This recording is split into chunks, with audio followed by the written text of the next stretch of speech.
यहाँ पर देख सकते हैं कि लोग इकट्ठा होकर नारेबाजी कर रहे हैं, आप सुन सकते हैं। नहीं चलेगी, नहीं चलेगी, नहीं चलेगी, नहीं चलेगी, नहीं चलेगी, नहीं चलेगी, नहीं चलेगी, नहीं चलेगी। तो लोगों में लगातार आक्रोश बढ़ता हुआ दिखाई दे रहा है। 20 जुलाई को लग रहा था 20 जुलाई को लग रहा था कि प्रोटेस्ट खत्म हो जाएगा, लेकिन उसके बाद और भी ज्यादा भयावह रूप ले लिया। लोगों ने सोचा होगा हम छात्रों पर अत्याचार करके मार पीट के बच्चों को डरा कर भगा देंगे। उन्हें पता नहीं था कि बच्चों में आक्रोश कितना उत्पन्न हो जाएगा। उन्हें पता ही ना था उनकी शक्ति बल कितना है। उनको अब प्रोटेस्ट से जवाब दिया जाएगा कि हम डरे नहीं है, अभी हमारे पास इतनी ताकत है कि हम आपके पास धरने में बैठ के आपका इस्तीफा दोबारा मांगेंगे और मांगेंगे इंशाअल्लाह जरूर आपसे।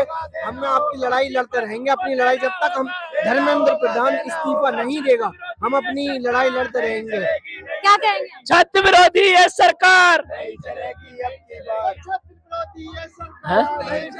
धर्मेंद्र प्रधान के इस्तीफे की तो बात हो रही है, लेकिन मोदी सरकार द्वारा ये बोला जा रहा है, खुद प्रधानमंत्री नरेंद्र मोदी ये बोल रहे हैं कि हम छात्रों से बात करने के लिए तैयार है। कोई भी अगर दोषी करार पाया जाता है तो उसके खिलाफ सख्त कार्रवाई होगी। उसके बाद प्रधानमंत्री बात करने के लिए बुला रहे हैं हमको, ठीक है। 20 तारीख में क्या हुआ था, डेलीगेशन गया था, ठीक है। उन्होंने उनको हाउस अरेस्ट कर लिया था, ठीक है। प्रधानमंत्री अपने पास बुला रहे हैं, हम प्रधानमंत्री से कह रहे हैं। लेकिन पहले तो उन्होंने ही बोला था कि हमारी बातें सरकार ने सुनी और हमारी बातों पर विचार करने के लिए सरकार बोल रही है, ऐसा ऐसे सरकार सूरदास जी ने बोला था, लेकिन प्रधानमंत्री ये थे कि वो अपने पास बुला रहे हैं। वो छात्रों के पास आए ना, यहाँ बात करें आके। छात्र हैं हम देश के, कोई आतंकवादी तो नहीं है ना, छात्र हैं देश के, तो यहाँ पर आए बात करें। धरने पर देखिए कितने लोग बैठे हैं मोहब्बत से, प्यार से। अपने 15 अगस्त को झंडा फहराने तो आ जाएंगे एकदम से लाल किले पे, वैसे नहीं आया जाता प्रोटेस्ट में। इतने लोग यहाँ पे आए हुए हैं, इतने लोग, 20 लोगों की जान भी चलेगी इसके नीट के चक्कर। बिहार से आए हैं? जी बिहार से आए हैं। क्या धर्मेंद्र प्रधान का इस्तीफा लेकर आए? धर्मेंद्र प्रधान जब तक इस्तीफा नहीं देंगे जब तक हम लोग जंतर मंतर छोड़ने वाले नहीं है। अभी 150-200 लड़के आए हैं, आने वाले समय में 2 लाख। पटना में भी देखा गया भारी मात्रा में प्रदर्शन हुआ, तो वहाँ पर भी लाठीचार्ज की खबरें निकल। पटना में जो हुआ आपको पता होगा कि कितना पुलिस कर्मचारी को इंजर्ड हुआ, तो यहाँ भी होगा।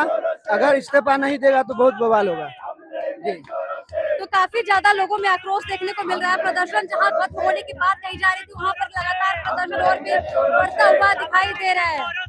हम लड़ेंगे चोरों से, दादा लड़े थे गोरों से, हम लड़ेंगे चोरों से, दादा लड़े थे गोरों से, हम लड़ेंगे चोरों से, दादा लड़े थे गोरों से, हम लड़ेंगे चोरों से, दादा लड़े थे गोरों से, हम लड़ेंगे चोरों से। इतना आक्रोश सरकार को लेकर क्यों? इतना आक्रोश सरकार को लेकर क्यों? बिकॉज हम फ्यूचर के बारे में सोच रहे हैं, प्रेजेंट के बारे में नहीं सोच रहे। हम भी हैं, हम मैरिड भी हैं, अनमैरिड भी हैं, तो हमारे बच्चे आ रहे हैं, उनका भविष्य है। एक बच्चा कर्जा लेकर 30,000, 35,000, 40,000 ट्यूशन लेता है, उसके बाद वो टेस्ट देता है, एग्जाम देता है, और फिर खबर आती है मेहनत करने के बाद कि एग्जाम पोस्टपोन्ड हो गया, लीक हो गया, पेपर इस वजह से कैंसिल कर दिया गया है। उस बच्चे से पूछो, उस रिक्शे वाले के बच्चे से पूछो, उस चाय वाले के बच्चे से पूछो, उस साइकिल मैकेनिक के बच्चे वाले से पूछो कि वो पैसे लाया था, दोबारा कहाँ से लाएगा, अपने जीवन को सुरक्षित कहाँ करेगा। आरोप लगाया जा रहा है कि जो बीजेपी है, कॉकरोच जनता पार्टी है, जिसके बैनर तले, जिसके छावनी तले ये प्रोटेस्ट किया जा रहा है, उनका और आम आदमी पार्टी का कनेक्शन, इस पर क्या कहना चाहेंगे, कैसे क्लियर करना चाहेंगे? जब किसी चीज का विरोध होता है तो आरोप प्रत्यारोप लगते रहते हैं, लेकिन हमें अपनी दिशा में, सही दिशा में आगे बढ़ना है और इस छात्र संगठन को मजबूत करके हमें आगे जाना है। हम आरोपों की चिंता नहीं करते हैं, लेकिन हमारा सुझाव है उन भाइयों से, उन दोस्तों से, उन विद्यार्थियों से जो अगर किसी गलत रास्ते पे जा रहे हैं तो वो सही तरीके से, शांतिपूर्ण तरीके से अपना विरोध सरकार के अधीन रखें। राहुल गांधी ने प्रधानमंत्री आवास के बाहर लगातार उन्होंने विरोध प्रदर्शन किया।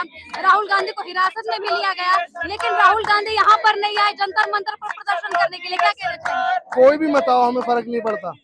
हमने राहुल गांधी को लेकर ये धरना शुरू नहीं किया था। लेकिन ये आरोप लगाया जा रहा है कि राहुल गांधी जानबूझकर ऐसा कर रहे हैं ताकि जंतर मंतर से ध्यान हटाया जा सके, और राहुल गांधी पर यह आरोप लगाया जा रहा है कि मुद्दे को हाईजैक करने की कोशिश की जा रही है। ऐसा दिखाया जा रहा है कि हम लड़ रहे हैं। अगर हमें किसी आरोप की बात करनी है तो राहुल गांधी पे आरोप होगी नहीं, सरकार पे आरोपों की बात करनी है, क्योंकि जवाब सरकार को देना है, राहुल गांधी को नहीं। तो लोगों को काफी ज्यादा आक्रोश मिला, यहाँ पे महिलाएं भी मौजूद है। रात के 3 बज रहे हैं, इसके बाद भी आप लोग जंतर मंतर पर मौजूद है, क्योंकि स्टूडेंट के लिए हमें भले ही लड़ना है, क्योंकि हाँ भले ही मैं स्टूडेंट किसी और सेशन की मैं की हूँ, बट नीट के लिए हमें जरूर लड़ना है। उनके लिए जो गलत हुआ है, 2 बार हमेशा लीक हुआ है, तो उसके लिए हमें लड़ने के लिए हम इधर आए हैं। तो धर्मेंद्र प्रधान के इस्तीफे को लेकर अब ये मांग रुकने वाली नहीं है, आंदोलन अब रुकने वाला नहीं है। जी नहीं, जब तक इस्तीफा नहीं देंगे रुकेगा नहीं और बढ़ेगा। और भी लोग मौजूद है, उनसे भी बात करेंगे। आखिर इतना आक्रोश कैसे बढ़ गया? तो आप देख सकते हैं कि लगातार ये सीजेपी के मंच के पास की तस्वीरें हैं। जंतर मंतर पर 3 बज रहा है, उसके बावजूद भी भीड़ में काफी ज्यादा आक्रोश देखने को मिल रहा है। युवाओं द्वारा, छात्रों द्वारा, लोगों द्वारा लगातार धर्मेंद्र प्रधान के इस्तीफे की मांग की जा रही है। और किसी के भी पास जाएंगे, सब बस एक ही बात दोहरा रहे हैं कि हमें बस केंद्रीय मंत्री धर्मेंद्र प्रधान का इस्तीफा चाहिए, इसके अलावा हमें कुछ नहीं चाहिए, हमें किसी भी पार्टी का सहयोग नहीं चाहिए, हमें बस एक ही चीज चाहिए, वो है धर्मेंद्र प्रधान का इस्तीफा।